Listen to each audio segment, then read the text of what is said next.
All right. So picking up with the products lecture, the next group is the marijuana or adult use cannabis products. I actually didn't put a ton of stuff in here because it's probably going to be very similar to the CBD products, but it is also going to vary by state a lot as far as like if flowers are allowed, if capsules are allowed, if tinctures are allowed, if vape pens are allowed. And I didn't have vape pens under CBD stuff, but you could potentially find vape pens. Although I think New York is trying to start to make those like illegal or stop how many are being used because of the problems involved with those. And if you don't know what I'm talking about, you can just look that up because there's been a number of hospital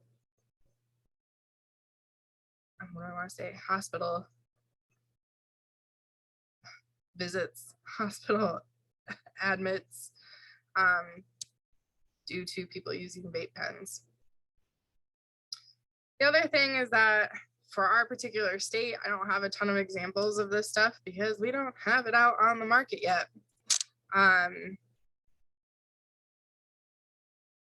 But you can go to a few of our neighboring states, that sell smokable flower. I think the same thing goes. They know you're going to roll it and smoke it, but they don't want that to be the marketing behind it. The capsules, I'm not too sure on. I mean, that seems to be like a little bit more along the lines of maybe medicinal marijuana. So maybe it could be on the market. Again, tinctures, question mark, because I think capsules and vape pens would probably be more prevalent, but there could be tinctures too, if that's what people like to, if there's a demand for it. And like I said, vape pens. So this will change in the years coming as we do have a market opening and we do have dispensaries and all of that stuff around, and I can show what kind of things that they sell. And I also didn't put it on this one, but gummies are obviously a thing too. But as far as what is prohibited, and I think I mentioned this before, but there is such a thing that's called Delta-8 THC. And they should hopefully be leaving stores in New York because they've been illegal since 2021. And it kind of takes some time for like the FDA and some of the other agencies to find the stores that are selling them and then, giving them notification that they need to stop. But Delta-8 THC, it is very similar to Delta-9 THC, and I've got that image there. Oh, no, highlighter. All right, so at the top is Delta-9 THC, and at the bottom is Delta-8, and you can see it's just the double bond between the carbon and carbon hydrogen that moves position on the ring. So that's such a small difference between them, but it's enough.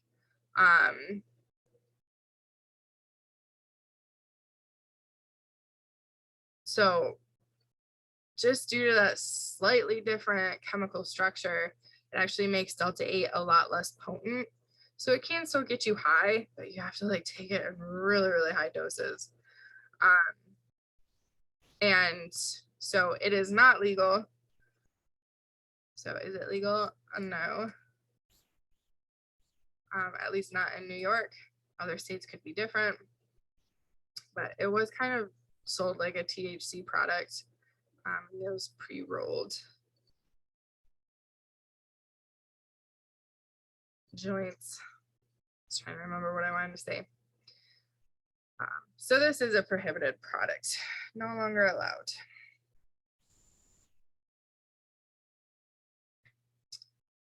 Okay, going back to hemp, and now we have grain products and then fiber products. So grain, we kind of already talked about that. The FDA does recognize 3 derived products from this as generally recognized as safe for at least human consumption. And I already told you that they are good in or have high amounts of fatty acids, some nutrients, vitamins, things like that, that make them a really actually decent kind of dietary supplement. I'm not going to get into how they're grown too much because, again, that's more in the cultivation class.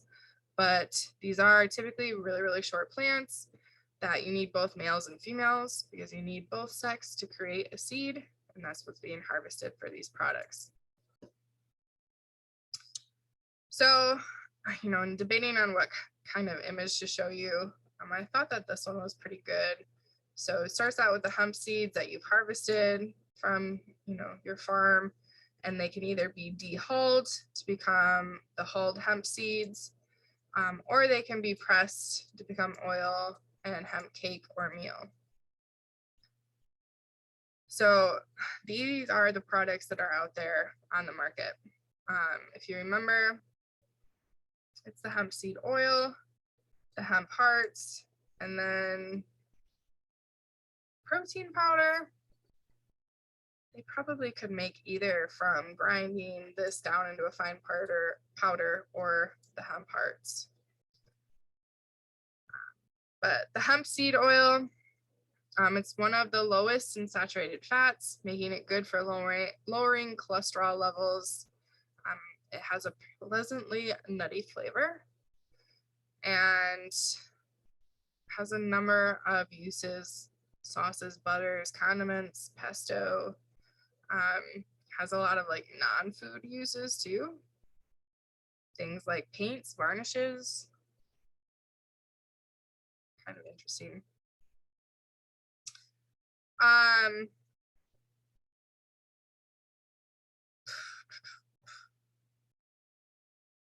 But I think I'm trying to remember what kind of slides I have on this stuff. But the hemp cake or meal, this is just the byproduct of crushing or pressing the seed to extract the oil from it, and like that's what you have left over. And it's still pretty nutritious. It still has high levels of protein, fiber, about 8 to 10% residual fatty acids. So it can still be pretty nutritious. And again, it could be made into like a flour-like substance for cooking, could be added to things that you're making, desserts,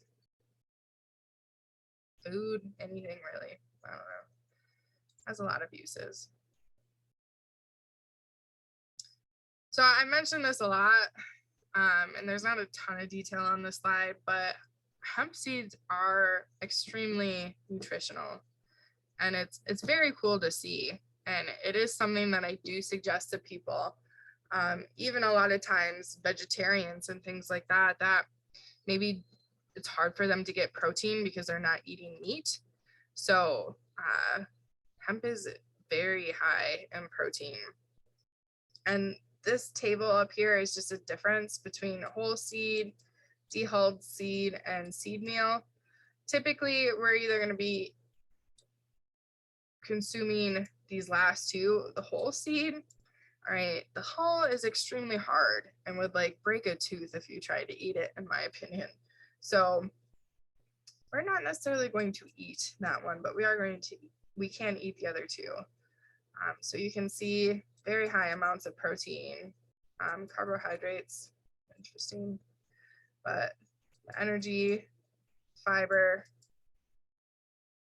all very good things.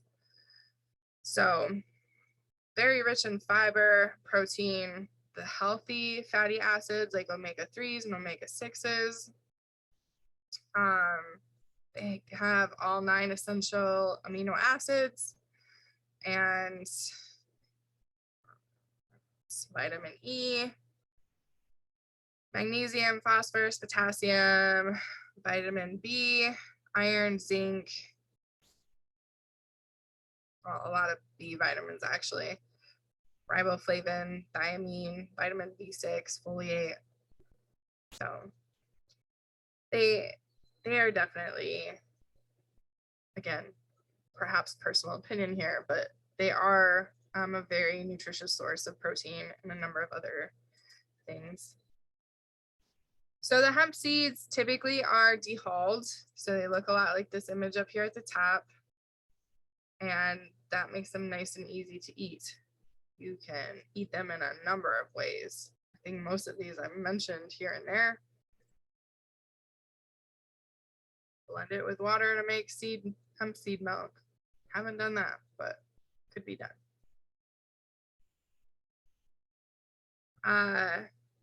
Aside from being extremely low in saturated fats, hemp seed oil is interesting in other ways. For example, hemp seed oil has a higher content of polyunsaturated fatty acids than most other industrial food oils. So, it has the essential omega-6.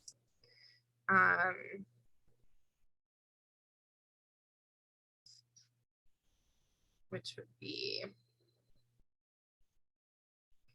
well, I suppose you could really look at either the LA ratio or the ALA, the high numbers there. There's good amounts of the other essential fatty acid, the alpha linolenic acid, and then on here, yeah, the GLA, gamma linolenic acid.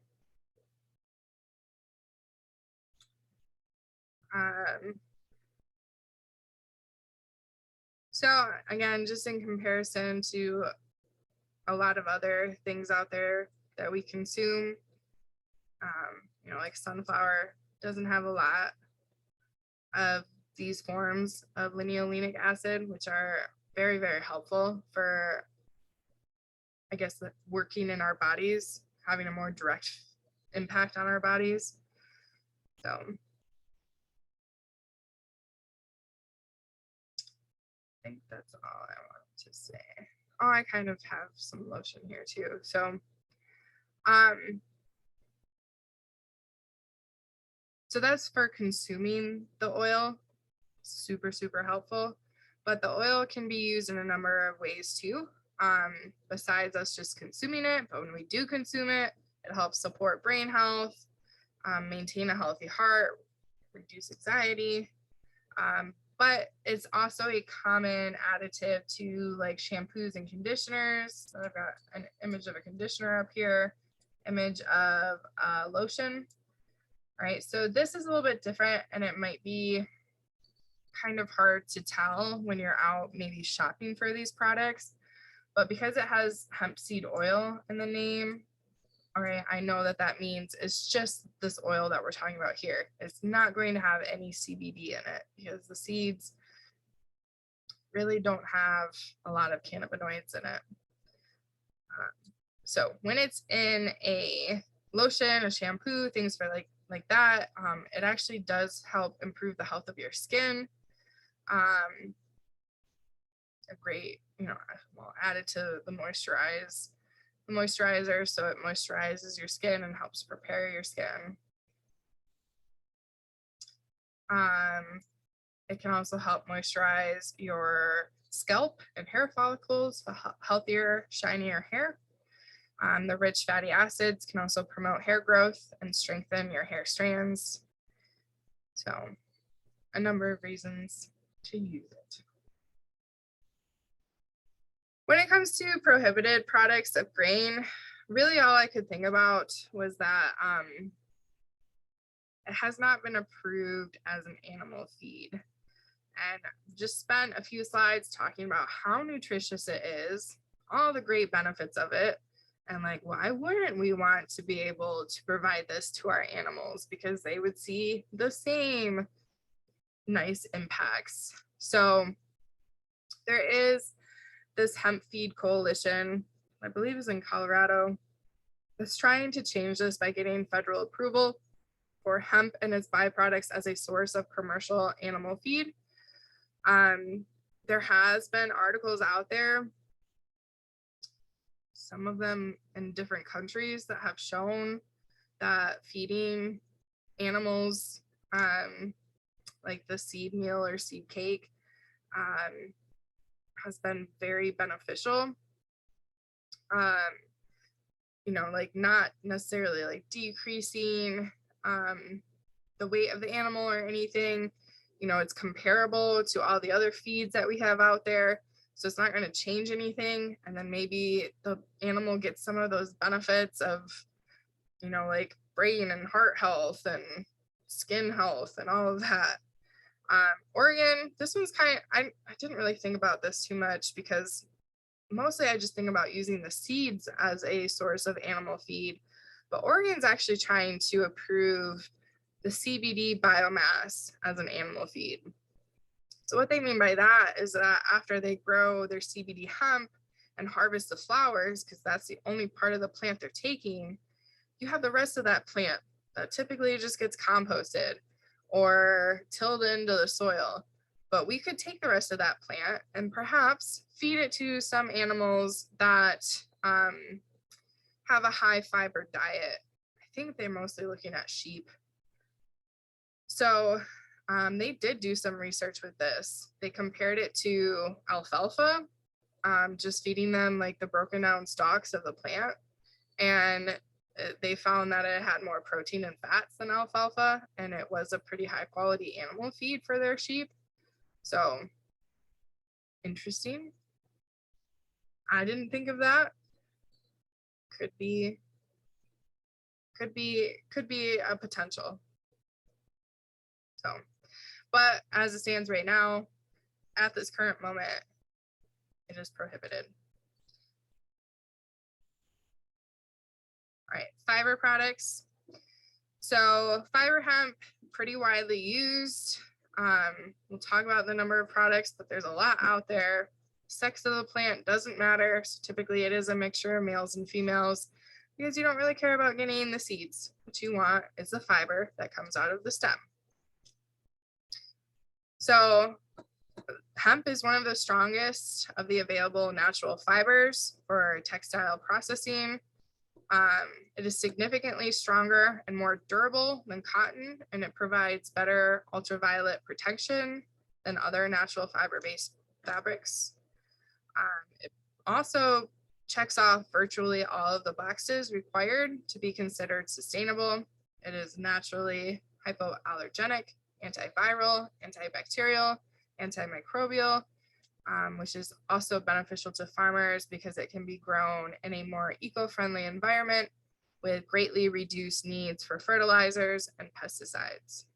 It also requires less water to grow than cotton and is generally acknowledged as being regenerative of the soil, leaving it in better condition than cotton.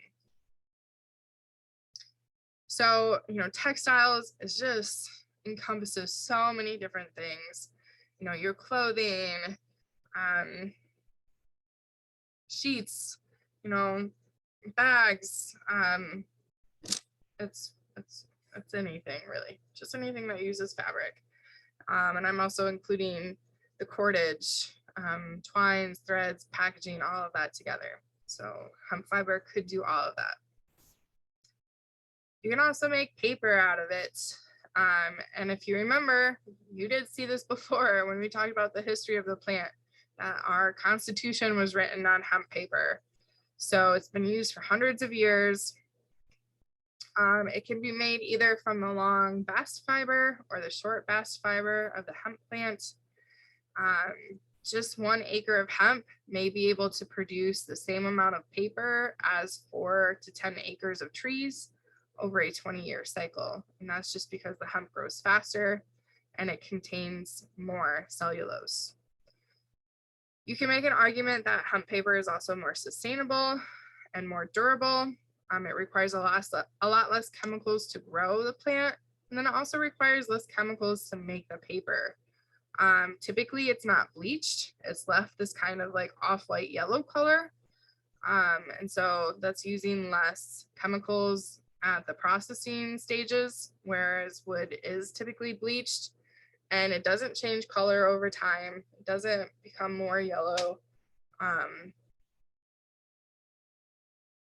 It's just really durable. So there are products out there. You can buy hemp paper. definitely something to keep in mind. Construction materials. I kind of put fiberboard and housing components together here. So you just have very unique things inside of the plant. You've got these different types of fibers. Some of them are like the long stringy fibers. Some of them are these like short, but a big mass of fibers. And you can kind of process the plant and then put it all together to make these like hempcrete blocks that made this house, or insulation between the outside wall and inside wall. And that's just because the plant does have some silica that helps hold it together. Typically, the hempcrete is formed with the hemp, lime, and water, and that just makes it form a chemical bond similar to cement that is actually fire and waterproof. So then using this in construction has actually been increasing. There's a number of homes you can find just by like Googling it to see how many homes have been made from hemp. It's pretty cool to see. And there will be a video to watch that talks a little bit more about the uses of fiber, especially with building components. So that will be on there for this week. Hemp could be a plastic alternative. So kind of falls into the category of bioplastics, which are not quite yet widely used, but it's as, again, a replacement for our typical plastic. So you've got man-made plastics that are made utilizing polymer ties made up of oil-based goods. These polymer affixes enable plastic to do all the magnificent things that we need it to do. They keep the item both malleable and strong. You know, really, it's pretty excessively tough. But we use these engineered plastics so much, and they take over 1,000 years to biodegrade, and we don't reuse them. You know, they get shipped off to third world countries that make a giant pollution in the ocean and at their countries. So we really are kind of in the midst of a plastic crisis, and it would do us probably all a huge favor if we could consider using these bioplastics that actually do degrade a little bit faster. So again, because hemp contains around 70% cellulose, the regular material which isolates and characterizes the cell walls of the plants or cell dividers, that's really helpful in making a material similar to plastic. It can kind of supplement the engineered materials that are required for plastic polymer chains. And then you also have just the oil in the plant too, helps make those polymer ties similar to plastic. So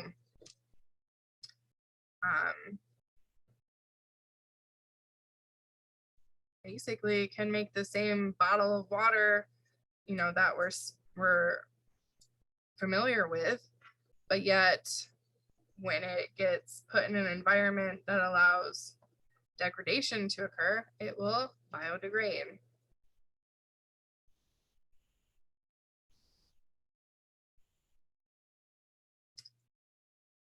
Fuel. So this one's not necessarily like growing the plant for any sort of food or fiber purpose. This is more for using it as fuel. It could be a byproduct, I will put it that way, kind of like with the animal feed. You could be growing CBD hemp, just harvest the flowers, have the rest of the stalk of the plant, and then like toss that in here to make fuel. So it could be a byproduct. You could make fuel out of the oils in the seed, or you could make it out of the stems and stalks of the branch. as we turn our backs on fossil fuels, scientists are looking for a way to make environmentally and sustainable fuel. So hemp could be a source of fuel. Again, pretty much relying on the cellulose, the high amount of cellulose that they have inside the plant to make cellulosic ethanol. And it's at least 4 times richer in biomass cellulose potential than its nearest rivals in corn stalks, sugarcane, kenaf, and trees. So again, when you put it into something like a gasifier like this and burn it, you collect what comes off. It's both methanol, fuel, and BTU gas, all of which could be collected for use. Some of it could be collected for use. You can check out the YouTube video if you would like to. It talks about it a little bit more. All right. So, in the end, I put up as much products as, what I'm familiar with, as I've perhaps used myself, seen other people use, seen what's in the news, but there's still changes happening. We still haven't gotten a fully defined list of what's acceptable as a product of marijuana from the Office of Cannabis Management. And really also we can spend a lot of time talking about what's happening in New York and not necessarily talk about what's happening in other states. So if this was a business you were interested in being a part of, then you do need to know the laws of the other states. You need to know what it's going to take if you're just going to buy in from other states, or if you want to sell to other states. And both of these require transportation. Is that going to get stuck somewhere?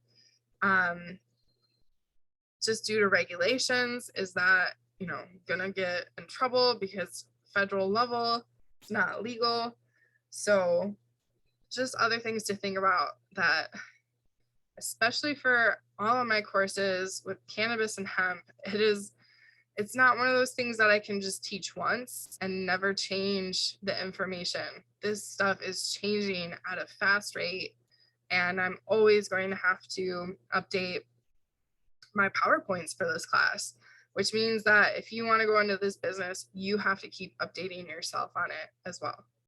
So just be aware of that. It's kind of a topic probably hit a lot on throughout this class, but that's the end of this topic. The other 2 topics for the week are business and marketing and economics. So probably go in that order. So next video will be on business and marketing.